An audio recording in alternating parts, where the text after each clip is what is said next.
Hello, I'm Dianne McDonald. I live in Middleton, Nova Scotia, the heart of the Annapolis Valley, and I'm retired. I have retired to my home. I went to school in Middleton, in high school, and it's wonderful to be home. And I've learned quite a bit from my high school days until now. And one of the things I've learned is that home sharing is a great way to enrich your life. And I learned this accidentally. I was home sharing before I even knew it. When I was in my late 30s, I was on very low income, and I thought I would rent a room. I was living in a big old house in Halifax, actually. And so I rented a room to a student, and I liked it so much. She was from Germany, and I got to know a little bit about Germany, and I felt really good about it. Later, I moved to Alberta, and I thought I liked having people in the house, so I rented again and again. And probably for the last 35 to 40 years, I've been renting, sharing my house with one, two, or three other people. And I remember each one of them. And it's been a very rewarding experience. And I'd like other people to share in that kind of experience. I think it's good. It's good for the home provider, and it's good for the home seeker. And home sharing, as I understand it, and I think it comes in like many experiences in different shapes and sizes, but as I understand it, home sharing is when a person who has extra space in their home um, seeks to or offers to accept another person or a couple of people into their house. And they can share literally. One extreme is to share the one model, I guess, not an extreme. One model is to share the kitchen, the laundry facilities, the shoveling of the driveway, the clearing of snow, the cutting of grass, and all to share everything. And the home seeker gets a reduced rate for the labor that they put in.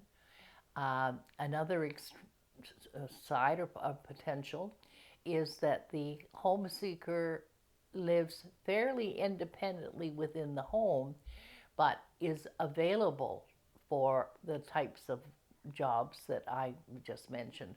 And for example, I had to be away for a couple of days, and I have presently in my house a wonderful family from Nigeria. The husband is going to college here, and his wife and little girl are with him in my house.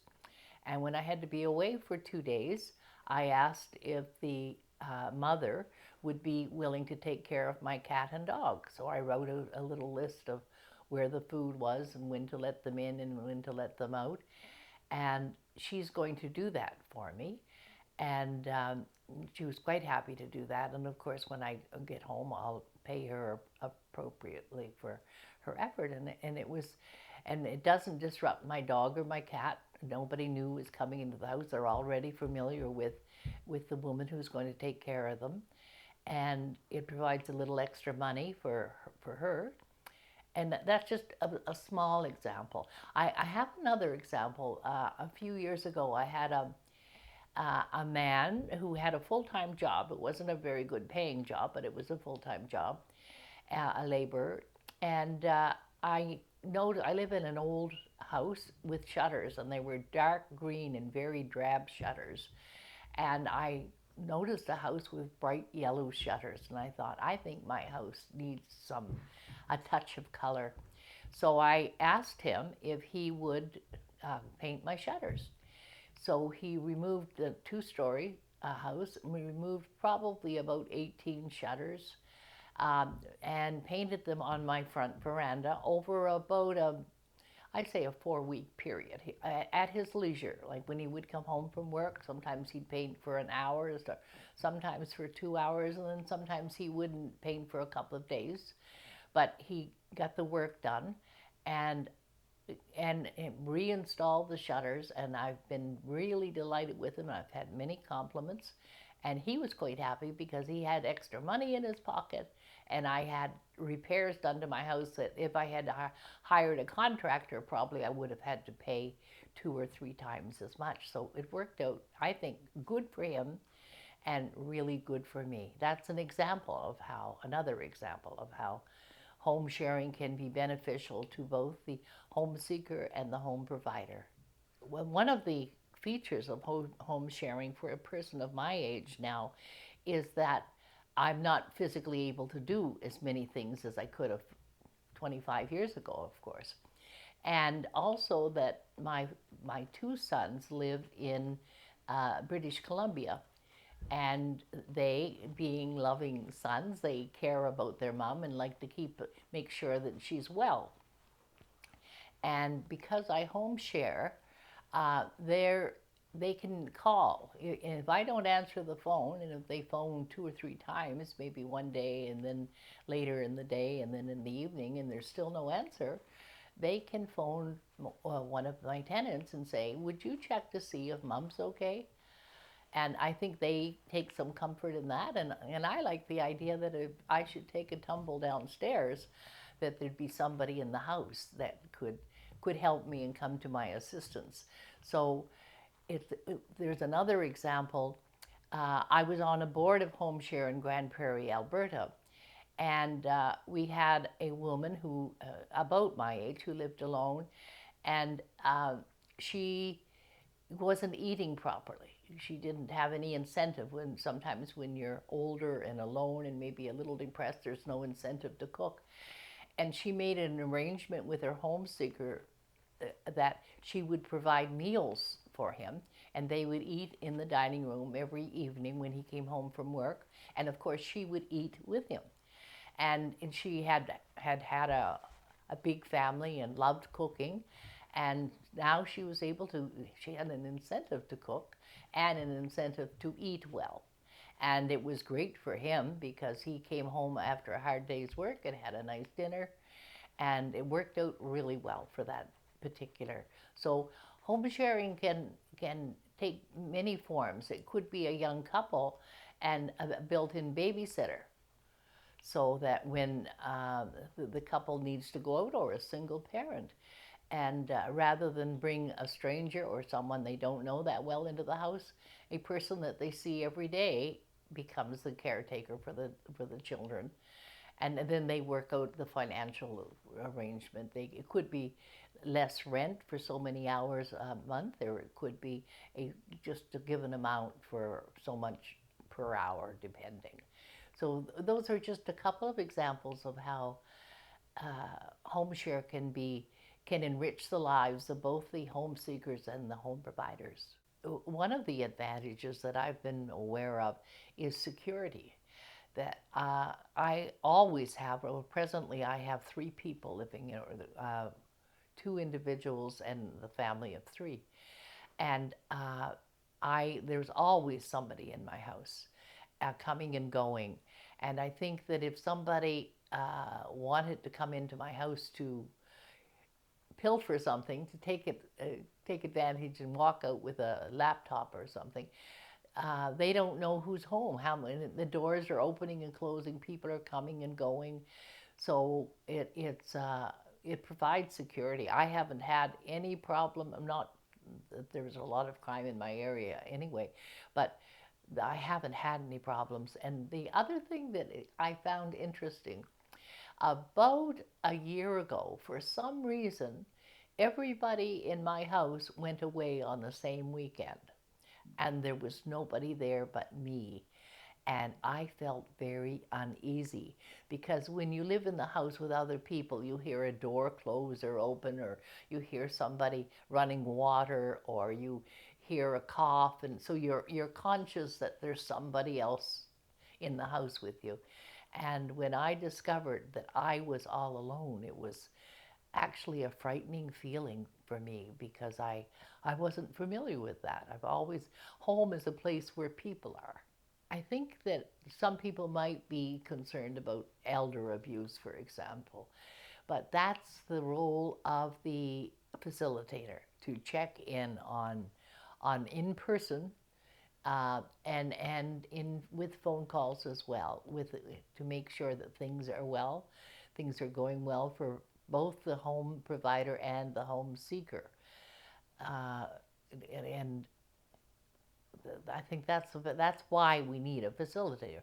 And you can computerize some things, but I think that the hands-on walking into a space is the best way to assess the success of placement. The HomeShare organization I discovered when I was in Grand Prairie um, the, is actually a worldwide or service, and they have international conventions every year where people from Europe and Asia and South America and North America gather and talk about their experiences and ways to improve it. And in some province, here in Canada we have HomeShare Canada, which you can Google, and they have videos and information about HomeShare, and it's practiced differently, I think, in different locations. I spoke with a social worker in British Columbia, and they have a form of home share that's supported by the provincial government. And in St. John's, Newfoundland, they had a home share program that was supported by service groups. And in Grand Prairie, our home share was supported by, I think it was about 6 or 8 service groups, organizations, and grants from the local government. So it's a very flexible way of addressing uh, housing needs. HomeShare Canada has a national office, and you can Google HomeShare Canada, and they have some postings, some excellent videos of HomeShare situations, and like which are really quite informative, which I'd invite people to do. They've been very supportive of me when I expressed my interest, and and I was designated the representative for HomeShare Canada in Nova Scotia. And for several years, I have been doing my best to find funding and haven't been successful so far. Although we did the Women's Place organization in Annapolis Royal, we were able to get a grant of $40,000 in 2017, and we researched the need for home share in the Annapolis Valley, and we have an excellent report, a toolkit that was designed from that, about a 170-page toolkit, and we went to 8 communities in the Annapolis Valley over a distance of about 75 kilometers or more, and had public meetings and invited people in.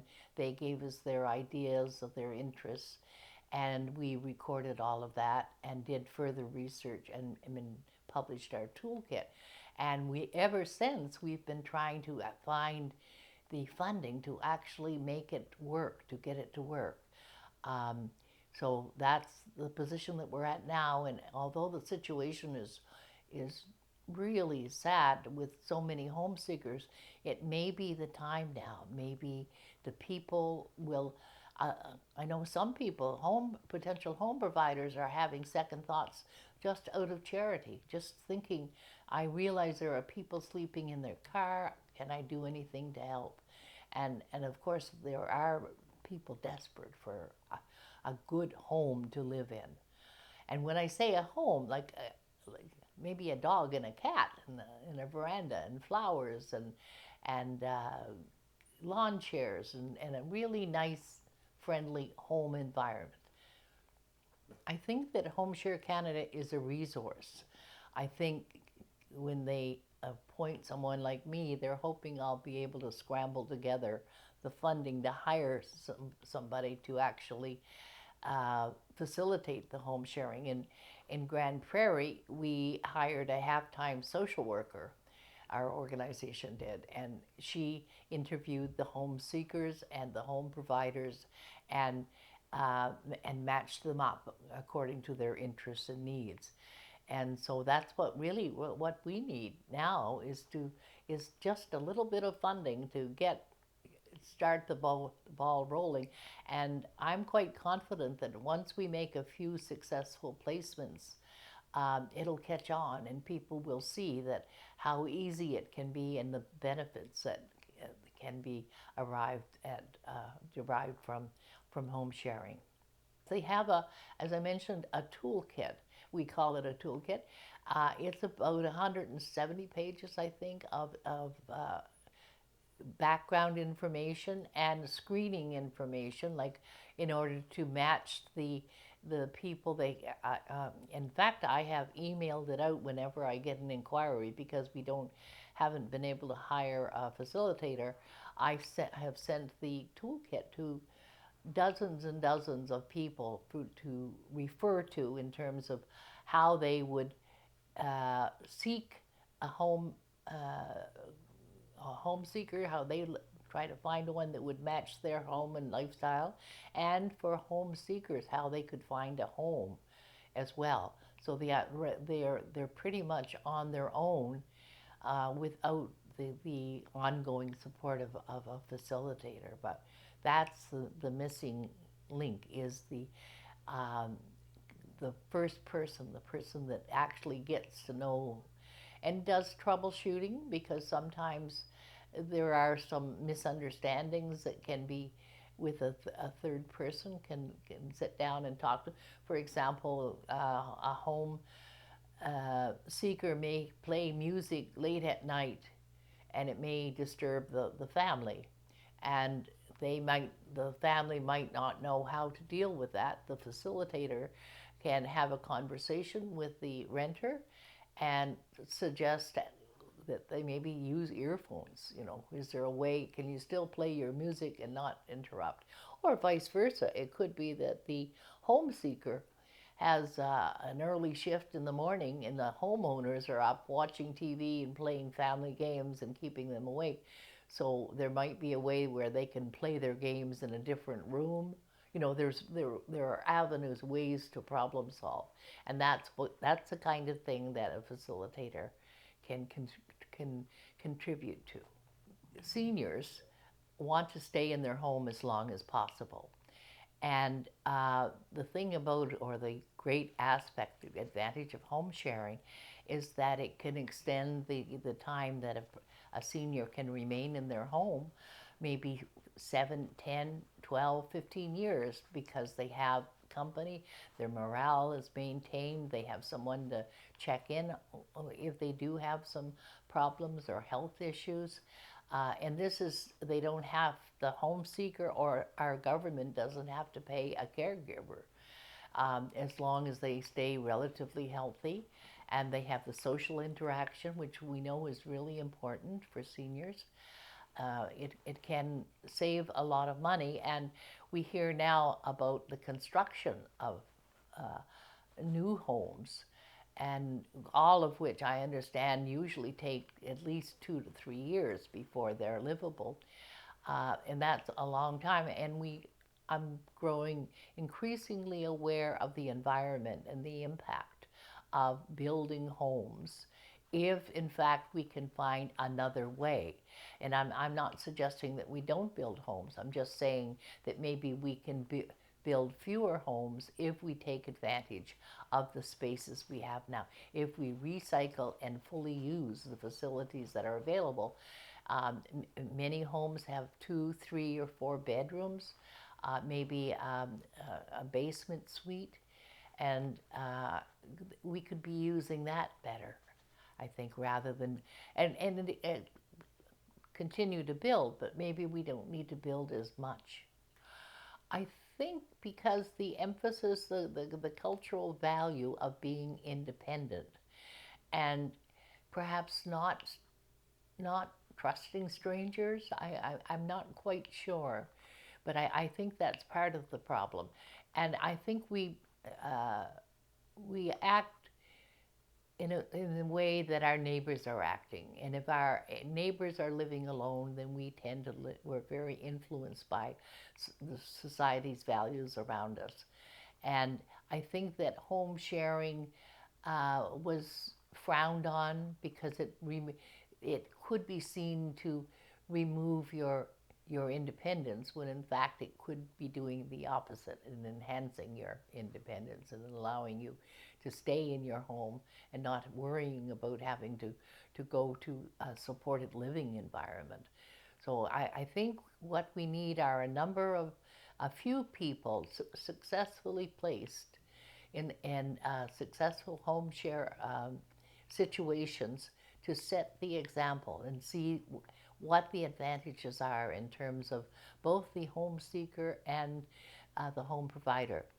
I had a young man a few years ago who was again working for minimum wage, and he told me that he was so pleased to come home at night because I have a nice old fashioned house with a veranda and flowers and hanging baskets and a cat and a dog. And before that, he had lived in not really very nice places. He didn't, he was almost ashamed to go home to his location. But now he was living in a home. He could tell people, this is where I live, and he was quite proud of that. So he was quite happy. I mean, he stayed with me probably, I'm going to say 3 to 4 years, I think, before he moved on. I think that the culture of boarding, I think there was almost a negative stigma to that, like the people took people into their house because they were too poor to support themselves and they had to have somebody, reluctantly they had to have somebody in their house. And I think that was a bit of the stigma that's carried over. I know, having done a little bit of research historically on school teachers in rural areas, that they used to board the school teachers. That was quite an accepted way of providing housing for school teachers in all the little rural communities. But I think that it's a mindset and a value set that we don't see leaders in our community home sharing. We don't, and therefore we assume that it doesn't have a positive status, which is unfortunate. I think that when you live in a rural community, it's even more important that you stay connected. And I am so lucky where I live. There are children on my street, 1, 2, 4, 10, 12, 16 years old, which I love. There's people that walk by my house with a walker. It's a rich environment, and I think that by by encouraging more new people into the community in home sharing, that it adds to, for example, I have a Nigerian family living with me now, which I think is a great enrichment to our small community, and I'm sure that there will have a positive influence on the schools and the social activities of our community. So it's really in the city there are more opportunities to experience different cultures, I think, than you would normally get in a rural community. But a lot of our Ukrainian refugees now and others are moving to rural areas, sometimes going for the purpose of schooling, but we're hoping that they'll like it so much that in fact, I had a Nigerian move in 3 years ago and completed a 2-year program, college program, and he just graduated last spring, and he's got a full-time job in a good paying job in Middleton, and he's been involved in a number of organizations and contributed, set on boards, and he's just a fine human being and a fine Nova Scotian. I think the answer is money. We need to hire facilitators, and the only avenue that I can think of that has money would be the government. That our provincial government would, if they would just give us a pilot project for 1 year, that we can show how many people can be served as compared, and think of the other services that would be the government would have to pay for if it wasn't in a home share situation. So the big obstacle is funding. We have to find funding. And everyone, it was interesting when we did the survey a few years ago, we didn't have anybody say that that's not a very good idea. Everyone was on board. There are probably over 100 people in the various towns altogether that we consulted. Everyone agreed that this is great. Let's do it. And unfortunately, we haven't done it, but we realize the benefits. We know that there are wonderful benefits, but we haven't been able to get it started in a meaningful way. But we're very hopeful. People in Digby are having quite a bit of progress in trying to establish a type of home share of a variety. And that's the wonderful thing about home share is that it can be adapted to your particular community. There's not just one model of home share. And there are others, and we need to seek them out that are home sharing, perhaps and not knowing that they're not labeling it home sharing, but they are. And if we just as I in it was doing it and didn't know I was home sharing, I just thought I was letting someone live in my house. But if we can find them and get a cross section of people and different living experience. My home sharing arrangement will be different from other people's home sharing arrangements so that they can see to what degree which model fits them the best.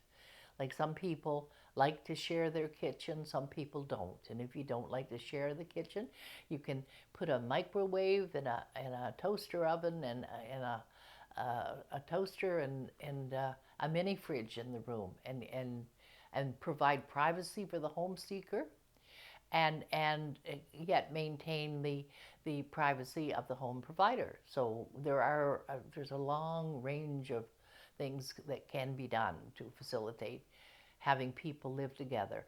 And there's growing research, as you've mentioned earlier, of the need for social interaction.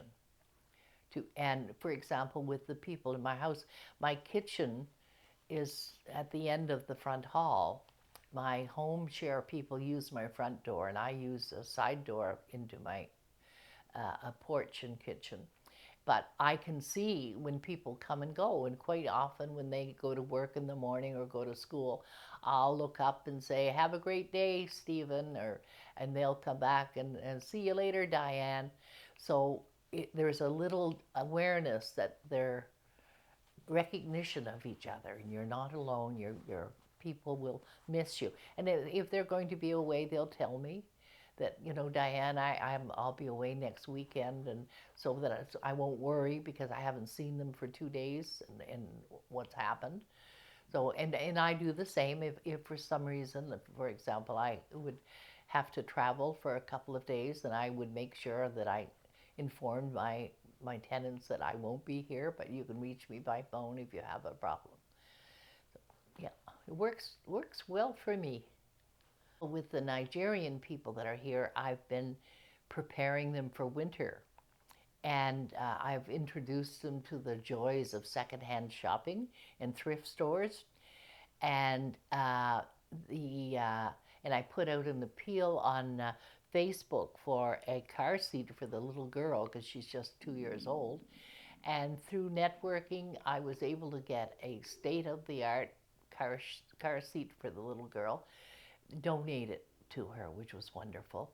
But I'm coaching the mother and the father in terms of wearing socks on your feet in the winter and the need for gloves and sweaters and scarves because this is their first winter here. And that's been fun. And I mentioned the young man who's doing so well, who graduated from college and has a full-time job. And I introduced him to the Rotary Club and to a couple of health boards, and he was served on the health board, so he was able to integrate into the community.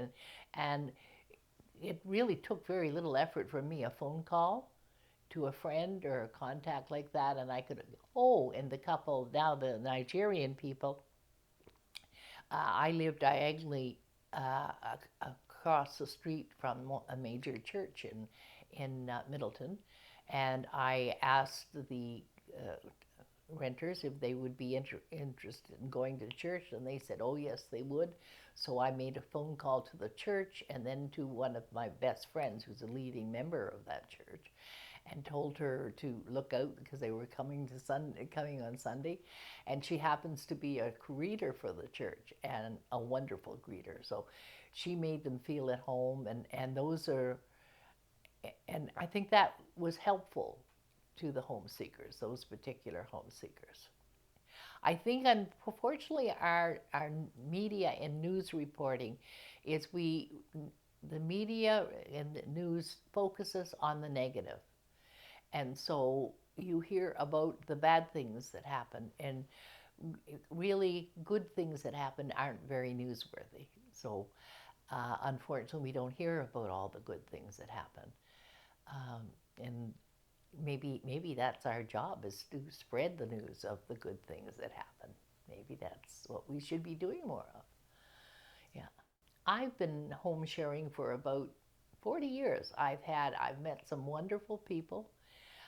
It's helped me economically to pay my bills, my taxes, my fuel bill, my electricity bill. And as I get older, it's also enabled me to make arrangements to maintain my house, for example, to shovel snow and to cut grass and to bring in groceries. And when I get a big bag of dog food, I have a strong person to carry it in the house for me.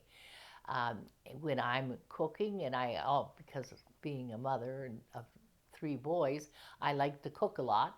And so when I make a big pot of stew, I share that with my home seekers, and it's very rewarding, and I feel more secure with people in the house. And I know that if I fall or if something happens, there's somebody there immediately that can help me or can call the people to help me.